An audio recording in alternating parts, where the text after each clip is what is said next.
Hi, Kevin Blanche. Today I'm going to talk about the United States is bankrupt. Literally.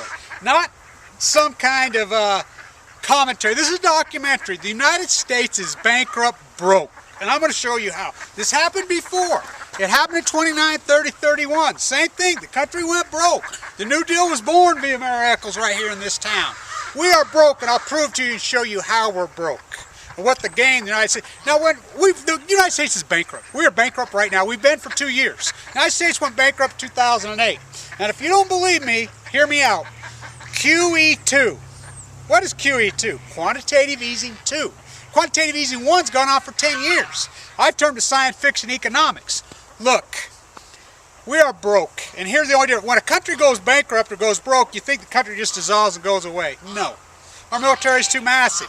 What happens? The standard of living of the average person goes way down, which has happened. Way down. If it wasn't for government employees, this country would be so wiped out it'd be unbelievable. The only employment is government. That's it. Nobody has a job, no nothing.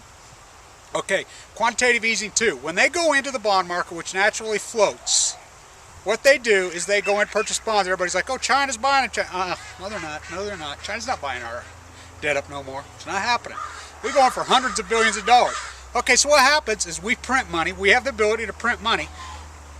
QE2, we go and buy our own. Think how crazy that is. It's crazy. So in a bankruptcy proceeding would be similar to what happened to GM. They went bankrupt. They went broke, right? Still in business, right? They did an IPO. All they did is wipe out their debt. Tell everybody, fuck you. You invested your money with us. You're done. Goodbye. We'll start over. They do another IPO to raise. What is an IPO? Initial public offering to raise money. They raise money. How does the government do it? They don't need an IPO. They print more money and then they borrow to themselves. So what does that do? It lowers the standard of living.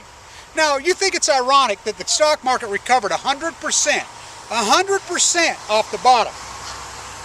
When gold, you would think, and the dollar reeled in from $1.60 clear to $1.26. In reality, gold should have went right back down like this. It didn't. That's why. That's why. Look, the United States is borrowing to themselves. In the bond pits, when these guys go in and borrow, who do you think's buying it? Us. Which 20 years ago would have been totally illegal 10 years ago. I started ranting about this 10 years ago. Jimmy Rogers started ranting about it 10 years ago. I was ranting about it when I was on Wall Street, in 2000. That's why I've termed the term science fiction economics.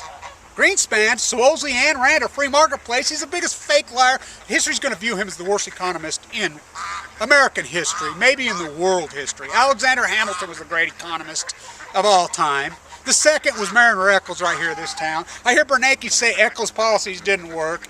Well, what have yours done, Bernanke and freaking Greenspan? They've made us poor. These policies, supply-side economics, which started with Reagan. We had no debt. This country was filthy, stinking rich. And the big elephant in the room nobody wants to talk about is NAFTA. NAFTA. That is the reason this country went to shit in '94. We opened up markets all over, free marketplace, level playing field, my ass. How can anybody compete with 7 cents an hour? It's an impossible equation. Just like we hear all that, we want clean energy jobs. Okay, let's do. So say you're a businessman, you open a plant in Ohio or Wisconsin or Texas or Utah or wherever. You start making windmills. You're following the rules, you're paying your taxes, you're paying your employees fair wages. What's to stop a Chinese businessman from making it for 5 cents on the dollar in China and bringing it in here? Nothing. Nothing. So that's what happens. We have no shot. There is no business in America. None. The only people that have a job are government employees. That's it. This country is bankrupt. We are broke. The Fed is borrowing from themselves in the bond market. China isn't buying up our debt. That's a fallacy. It's not true. It is not true. We are borrowing from QE2. Think about that whole inception. Number one, it would have been illegal. This is Greenspan and Bernanke's baby. Bernanke's got the balls to say that Eccles and FDR's policies didn't work. All their policies did was create the strongest middle class in the history of the world from 45 to 80. We had the strongest middle class not in the United States, in the history of the world. Okay? They switched to their science fiction economics. Ayn Randers. They know Ayn Randers. She was a science fiction writer, please. Manipulating the interest rate through the bond. When the interest rate should have been rising, when I was on Wall Street, I was having a fit about it. They were lowering. Oh God, it'll cause inflation now. People talking about, you know what inflation did for the last 10 years? Off the hook. The two things that bankrupted us, two things. One, NAFTA. You can thank your buddy Newt Gingrich and Dick Armey and the freaking neocon freaking wackos for that baby. It killed us. Protectionism, we had it. Do you think that's a freaking joke? It's not. Two, the theft of the election by Bush then turned into the Iraqi war. He stole the election.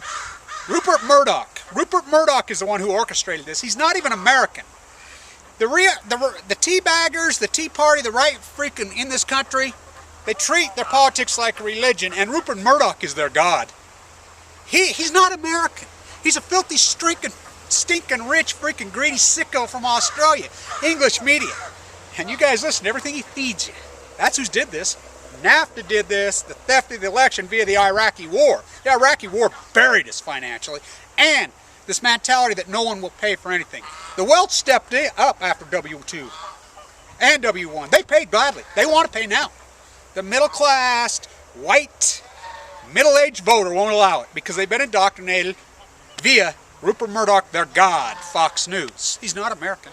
You know, you believe everything he says. We are bankrupt, we are broke today. And Barack Obama didn't do this. He fell faithless, and nobody could solve. Who would want to be president right now? This is an unsolvable equation. There's one thing we could do. One thing, we could turn this whole thing around on a dime. Right now. One thing. Seriously. Seriously. Tariffs on goods coming in the United States. That's simple. Even a small tariff. 5–10%. You know how much money we would make? Boom, like that. This country would be filthy, stinking rich like that. Businesses would prop up like that. I say 50% tariffs on goods coming into the United States. You can have your freaking arsenic-laced toothpaste and your lead-based freaking toys the kids like, and you know your hair extensions off executed freaking prisoners in China. You can have it all. That is what this country is broke. We are bankrupt right here, right now. And bankruptcy, everybody thinks the country will go away. Oh no, what it does, it lowers the standard of living. And the standard of living has been extremely lowered. We are broke today. We are bankrupt. This country is bankrupt. For real. They're going in and borrowing the bond market to themselves. Think about that.